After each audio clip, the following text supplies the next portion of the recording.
Alright, time for some more Perseverance, part 1 here. Sunday, 5:37, inside the cabin. It was still dark outside when I woke up. Odin was sleeping on the carpet near the fireplace. I rubbed my eyes and reached down for the phone to check the time.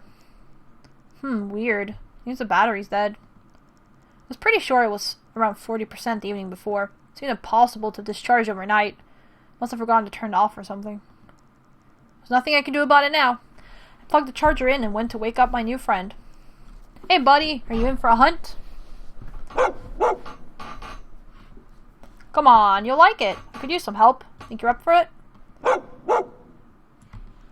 That's more like it. To be honest, I had no idea if taking Odin was a good idea. It's a pretty big chance he would scare all the other animals away. People often hunted with their hounds, but you needed to know how to train your dog for it. Worst case scenario, we would just have a nice stroll around the forest. Took my pocket knife, my rifle, and a piece of bandage with me. I wanted to be prepared better than the day before. Oh yeah, because a bandage would have totally made a difference yesterday. Sunday, 6:15, forest. I knew the area surrounding the cabin pretty well. I had a general idea where deers tended to roam. I'm pretty sure deers in plural is without the S, but sure. Even if I wouldn't shoot any, it was always great to spot one. It's what I had tried to communicate to Bob. It's not about the shot. It's about the hunt. We were walking quietly for half an hour. I was thinking about the guy who had left Odin. It's funny how everyone's like, it was a guy who left Odin, because clearly no one of any other gender could possibly leave a dog behind. Just like, please, any human being has the potential to be amazing, but also the potential to be a piece of trash. I had no respect for such a person. I remember the rope. Must have belonged to a climber or somebody working with boats. Bastard. Suddenly Odin stopped and started sniffing around. I knew he must have caught a trace. I had a feeling he was a real predator after all. I decided to trust his instincts. A dog's sense of smell could guide you to places you would otherwise miss. He stood still for a minute, focused on one direction. He began to growl, but I couldn't see anything. The dog began to run. I struggled to keep up with him. I was trying to guess what we both were up against. A bear or a deer? Something else? However, what I saw was a person. A young man in a blue sport jacket and a baseball hat. Silver carabiners at his belt rattled as he walked. Compared to me, he made a hell of a lot of noise. I'd never seen him before. What I did recognize, though, was the place we were in. Same place where I found Odin the day before. By the chance to connect the dots, all hell broke loose. Two of us weren't the only people around. It was someone else. Someone I did not expect to see. Again, it was the woman from the gas station. Jane. She was moving extremely fast. She ran up to the unsuspecting guy and jumped right on top of him, knocking him down. She leant down towards his arm and... oh my gosh, I don't know if you want to see this. That's when the screaming started. At first, I couldn't really comprehend what was going on. My mind tried to come up with some kind of explanation. Maybe they were just fooling around. Maybe it was some charade. Maybe I was daydreaming. It took some time before the reality of what was happening hit me fully. I would never forget that sight. There we go! Jane... oh my god, it's moving! Oh my god, the movement on the screen is just... ew. Ew, the way she... oh my gosh. I don't have the problem with the blood, but the moving... oh god, okay. Jane bit a part of the guy's arm out and swallowed it. I saw her face. She was covered in blood when she bent down again to sink her teeth into the guy's throat. It was no longer a human face. Oh, can we get out of this? She was devouring a living person. Can you imagine it? I don't have to, because there's a picture on my screen. Ew. The guy was screaming in pain. He was trying to push her off, but didn't have enough strength. When she reached for the neck, it was already too late for him. Soon the screaming was replaced by gargling and gnawing. I couldn't move. I was paralyzed with fear. Yeah, when you're afraid, it's not just fight or flight. There's also freeze. I don't know why people keep like ignoring or forgetting that freeze is an option in fear, but fight, flight, freeze is definitely an option. Like, freeze happens, okay? Odin reacted first.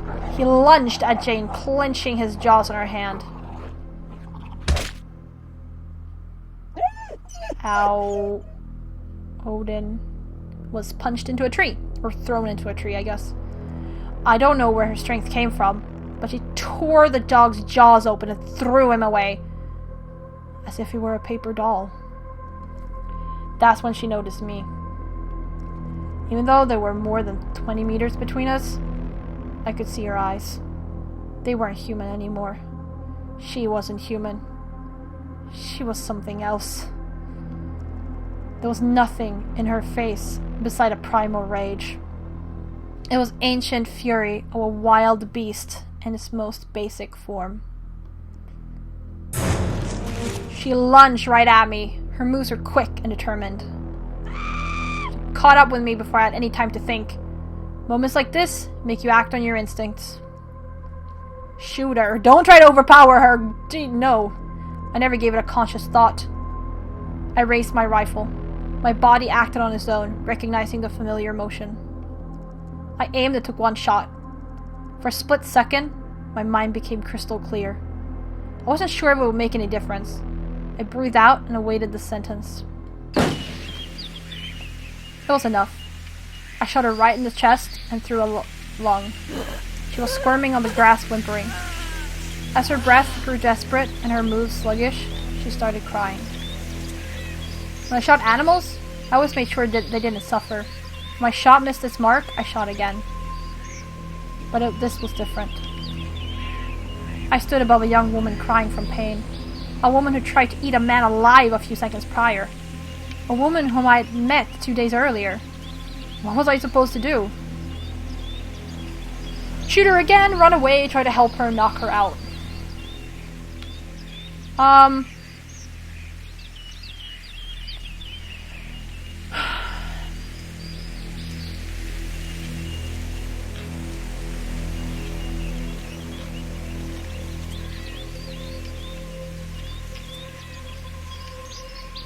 Yeah, like, she's dangerous. She's obviously dangerous for everyone, but I also understand that, like, it's really hard to just be in the, like, I need to kill her thing.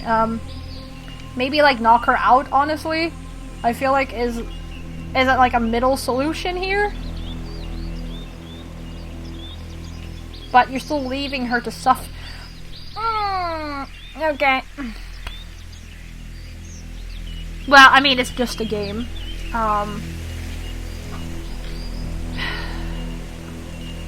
The thing that would kind of solve it, in a sense, would be just, like, I don't know. I kind of knock her out, I guess.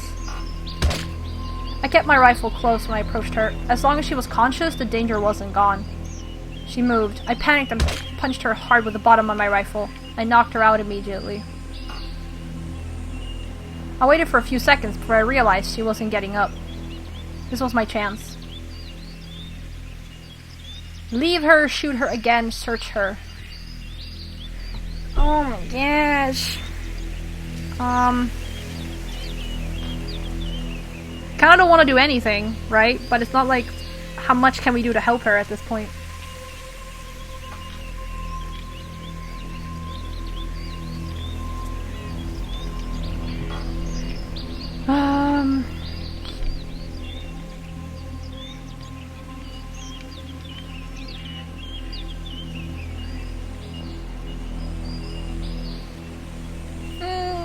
Search her, I guess.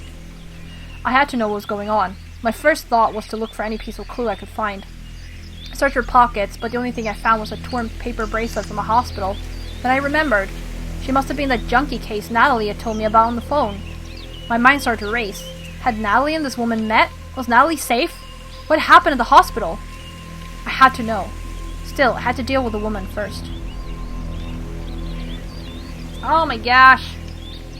It never ends. Search her again. Took another close look. She looked normal, apart from her eyes. No changes on the skin or face. I wondered how she managed to take a bite of the other guy with her own teeth. Was a human being really capable of such a thing? Apart from the paper bracelet, she didn't have anything else on her. No papers, no wallet, no ID card. I looked at her arms. Beside all the blood, I could see several needle marks, as if she had been on a drip for a long time. Even if she was the patient Natalie had told me about, I didn't explain all the marks. I wondered how she got them. Was there anything else I could do? One final look, I guess. I looked at her again, had a feeling there was something more. There was another mark on her forearm, a wound. It seemed as if someone had bitten her pretty hard.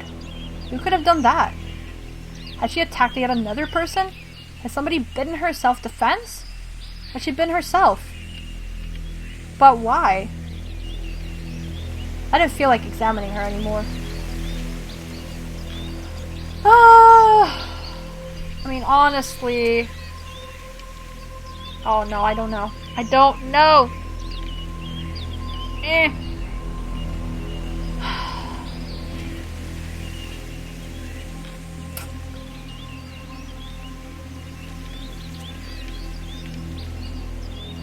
Like, she's dangerous, but...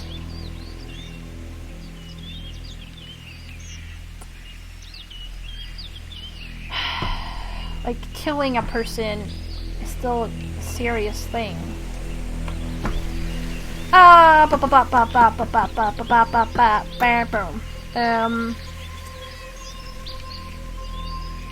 Leave her, I guess. Achievement unlocked, terror. Oh no. Oh, wait. The woman was wheezing and trembling. Her eyes moved around rapidly. I couldn't stand to look anymore. I made sure she wouldn't hurt anyone else. There was no need for me to fight her anymore. I closed my eyes and walked away. As I was walking, I could still hear her breathing, choking, and coughing. I felt terrible, but I knew I couldn't shoot her. I had no idea what was going on. There was no way for me to help her. Wow! Nice! So apparently that was like the worst choice I could have made.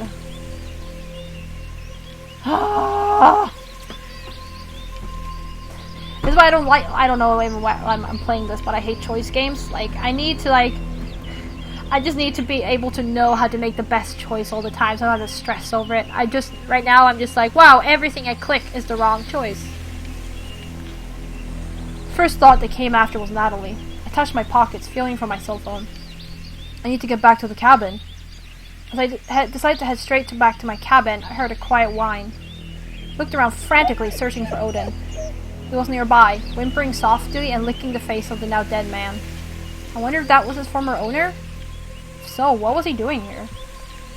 Had he come to end his unfinished business, too afraid that someone would find out? Or maybe he had a change of heart and came to get his dog back. Guess we'll never know. I called out to Odin and started running back. He followed me, limping. Getting hit like that was no wonder. I had no idea what was going on and why the woman attacked me. The only thing I knew for certain is that I needed to call Natalie. I had to make sure she was safe. There's no time to waste. I picked up my pace. Sunday, 7:10, inside the cabin. The sight of massacre was still fresh in my head. With all my might, I tried to think about something else, but the memory of blood and the torn-out fragments of flesh was haunting me relentlessly. It was like a horror movie playing over and over, right in front of my eyes. My stomach turned upside down whenever I thought about what had happened. Couldn't believe I'd left her like that. But I guess if we had shot her, the game would have been like, I can't believe I killed her. Like,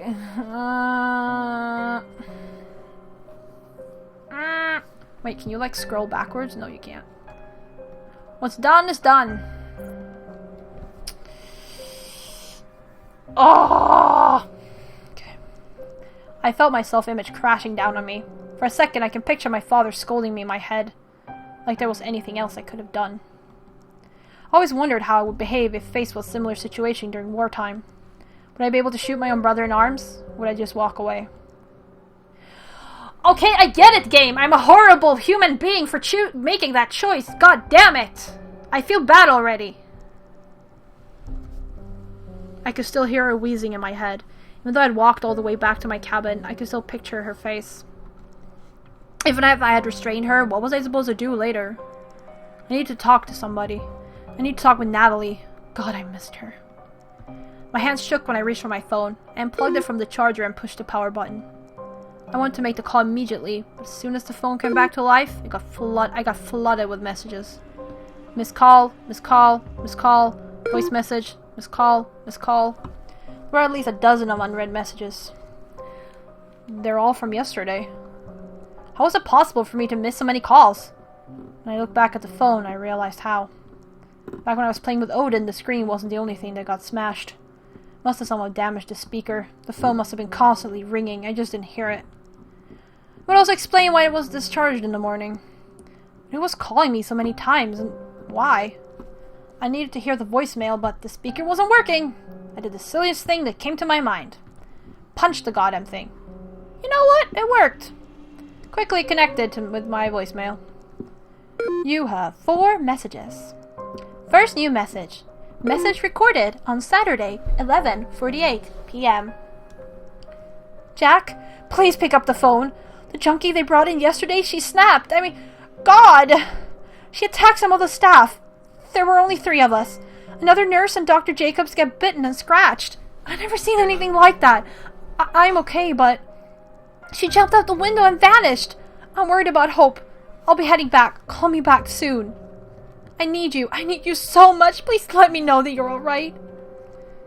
Second new message. Message recorded on Sunday, 00:15. Jack, pick up the phone, please. Why didn't you call me back? You need to get back here, Jack. People have told you about her getting worse. Some of them got a terrible fever. One got really aggressive. We needed to sedate him. Something's not right. Please call me back as soon as you get this. I'm scared. Third new message. Message recorded on Sunday, 01:32 a.m. Jack! Jack! I can hear gunshots here in the hospital. I need you to get back right now. I'm so scared, Jack. Oh no. Ah! Oh, okay, I'm not even gonna do that. Fourth new message. Message recorded on Sunday, 4:56 a.m. I'm coming for you, Jack. I left Hopewood. Stay where you are. The signal... The message ended abruptly. Then it hit me. Sunday, 4:56, was 3 hours ago. All of this had already happened. And Natalie...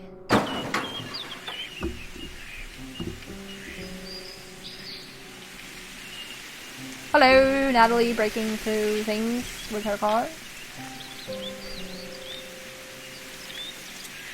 Okay. Is she bitten as well? Oh no. After the voicemail stopped playing, I just stood there staring at the screen. I guess I needed a moment to process what had happened. As soon as I snapped out of my stupor, I knew that I had to find Nat. Nat, what? My first instinct was to call her, but my phone had enough. The goddamn machine broke completely. Screen went black and it wouldn't respond to me pressing the keys. Odin seemed to sense my distress. He came closer, woofing. Do you want to help me, buddy?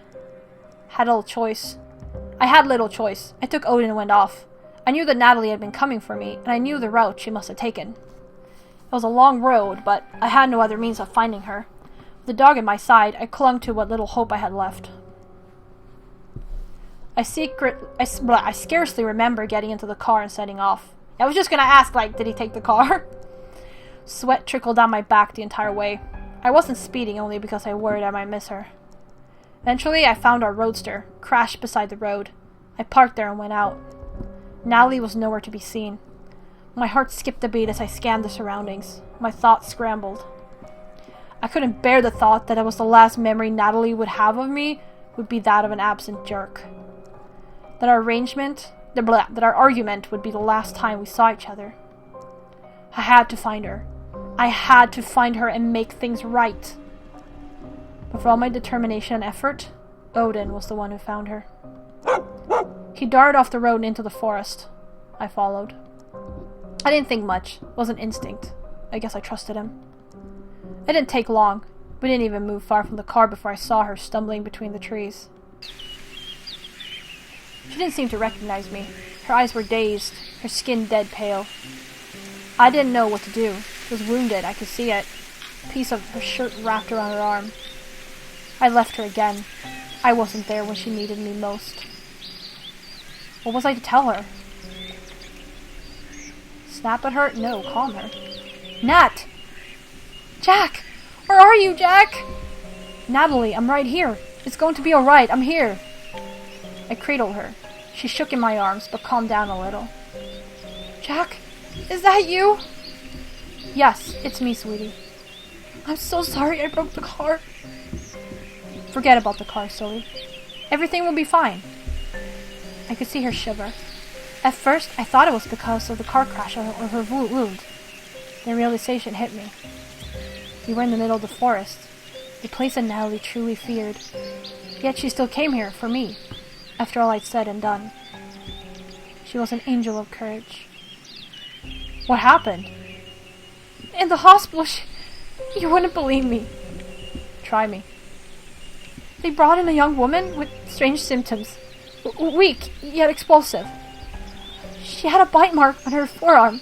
We thought she might have auto-destructive impulses. She said she was hungry, but she wouldn't touch any food. We put her on a drip. We didn't know how else to help her. One day later, Dr. Jacobs came to check up on her, and she snapped. Scratched and bit him. Him and a nurse who tried to restrain her. She dashed out of her room and attacked several other patients. When security guards tried to shoot her, she jumped out of a window from 3rd story. And she fled. I have no idea what happened to her. We took care of Dr. Jacobs and the patients, but things got weird. I felt queasy. I didn't like where this was going. Still, I had to ask. Weird how? They got terrible fever. We couldn't bring it down, and the sheriff declared a manhunt. He mobilized officers. I think the military got involved too. They set up checkpoints. For some reason, it seems like they're trying to keep people in. There was that woman. It's hard to say who she was. I swear to God, I was sure she was my coworker. But it turned out she wasn't. I don't know who she was. What about you? Are you hurt? I'm fine. I was worried about you. Why didn't you call me back? My throat clenched when I thought about what happened in the morning. How Natalie's patient ended up. I shouldn't lie to Nat. There was already too much bad blood between us. She deserved my honesty. And again, what she went through, wouldn't it be even more cruel to tell her what had happened? I swallowed and decided to tell her everything. I told her how I found Odin, how he broke my phone. What came next was more difficult. I had to tell Nat what became of her patient, how I found her, and that she was too far gone to save her. That I had to shoot her in self-defense. Natalie had been pale before, now she was sickly. I didn't know if it was because of what Jane had turned into, or because of what I had done. At any rate, it wasn't the worst of it. Natalie interrupted me only once. God, I didn't think... How could that happen? I have no idea. It was as if she turned into an animal. But she was human, Jack. Only just hours ago. I know, Nat. But listen, I didn't have a choice. I had to defend myself. I understand. She attacked me, Nat, not the other way around. Remember that. The worst part was at the end. I had to confess that I had left a woman out there, wounded and dying. Oh my god, yes, game! I already feel like a shitty person. This is why I don't play these games, because I just... Ugh, I have to do something after this to make myself not feel like a shitty person. Okay. But I didn't have enough guts to end her misery. Something I would have done for an animal without hesitation, I wasn't able to do for a person. I couldn't read Natalie's face when I told her. Was she proud? Or disappointed? Either way, we had more important things on our minds than dwelling on the past. What happened with Hope? She's still at home? God, no, I wouldn't leave her alone. I took her with me, but she was scared, and I didn't know what had happened to you. I was worried what we might find. I dropped her at Bob's. He promised to take care of her, and I trust him. We're supposed to meet outside the town. Well, shoot me. For a moment back then, I felt relief. I thought that regardless of what happened to me and Nat, at least our daughter was safe. I didn't know anything. Oh dear. I guess Ada has, Okay. Oh no, it's not her. Okay, it was something else. What the hell happened here? Well, Bob's dead. Oh, achievement unlocked. Beginning. End of part 1. I was literally just about to pause for the next episode, but good I didn't. Alright, end of part 1, which is all we have. Right now.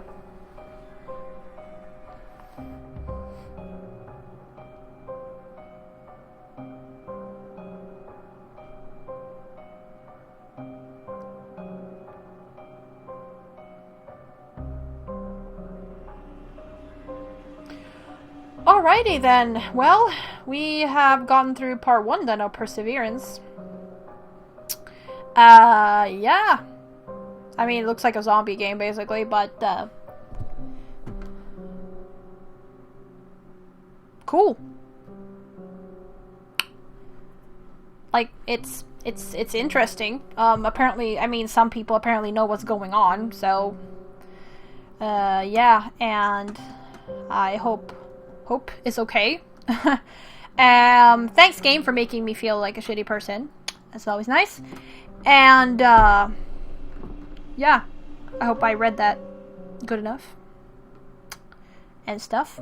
No, but I'm interested to see where, you know, what's happening next and stuff like that.